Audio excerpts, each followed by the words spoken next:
শুভ সকাল বন্ধুরা, রাতে রাতে তোমরা সবাই কেমন আছো? আশা করি ভালো আছো। আমিও খুব ভালো আছি। আজকে সকালে আমি খুব তাড়াতাড়ি চান টান করে নিয়েছি। সেই জন্য ভাবলাম যে ঠাকুরের বাসনগুলো অনেকদিন পরিষ্কার হয় না। দেখতে পাচ্ছ কত কালি পড়ে গেছে। কিশু যখন থেকে হয়েছে তখন থেকে প্রায় অনেক কিছুই আমি পরিষ্কার করতে পারি না। কিশুকে নিয়ে সারাদিন কেটে যায়। আর এখন তো কিশু যত বড় হচ্ছে তত নিত্য নতুন বদমাশি শুরু হচ্ছে। সেজন্য এখন তো কোনো কাজই হয় না। তো আজকে কিশু একটু শুয়ে আছে, খেলছে, ঘুমায়নি কিন্তু খেলছে। তো আমি ভাবলাম যখন খেলছে তো আমারও চান হয়ে গেছে, তো তাহলে আমি একটু বাসনগুলো পরিষ্কার করে নিই। তো সেটাই পরিষ্কার করে নিচ্ছিলাম। খুবই কিন্তু নোংরা হয়েছে, দেখতেই পাচ্ছ, একদম পরিষ্কার হচ্ছে না, প্রচণ্ড খাটালি হচ্ছে। কিন্তু কি করব, আমি করতে তো হবে। অনেকদিন যেহেতু পরিষ্কার হয়নি, আস্তে আস্তে একদিনে হয়তো উঠবে না, কিন্তু আস্তে আস্তে করতে করতে হয়তো উঠে যাবে।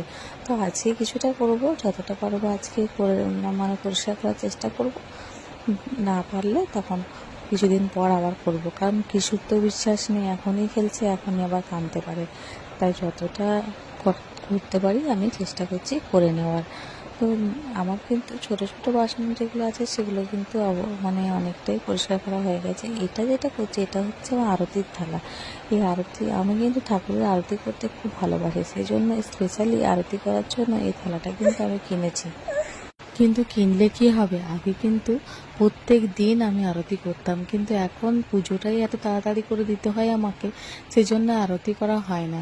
কিন্তু থালাটাও সেভাবে পরিষ্কার করা হয়নি, যেহেতু আরতি করা হয় না তো থালাটাও সেভাবে যত্ন করা হয়নি। তো রিসেন্টলি মা আমাকে একটা কারণে থালাটা মা আমার কাছ থেকে চেয়েছিল, তো তখনই এটা বার করা হয়েছে। তো দেখতেই পাচ্ছ আমি পরিষ্কার করে নিয়েছি। দেখো কি সুন্দর সব পরিষ্কার হয়েছে। জানো কী দিয়ে পরিষ্কার করেছি? পতঞ্জলি পীতাম্বরী পাউডার দিয়ে। ওইটা কিন্তু রূপোর গ্লাস ছিল, রূপোর গ্লাসটা দেখেছো কি সুন্দর পরিষ্কার হয়েছে। আর প্রত্যেকটা দেখো থালা বাটি আমি কিন্তু ভালোই পরিষ্কার করেছি, আর সব চকচক করছে, দেখতে কি ভালো লাগছে।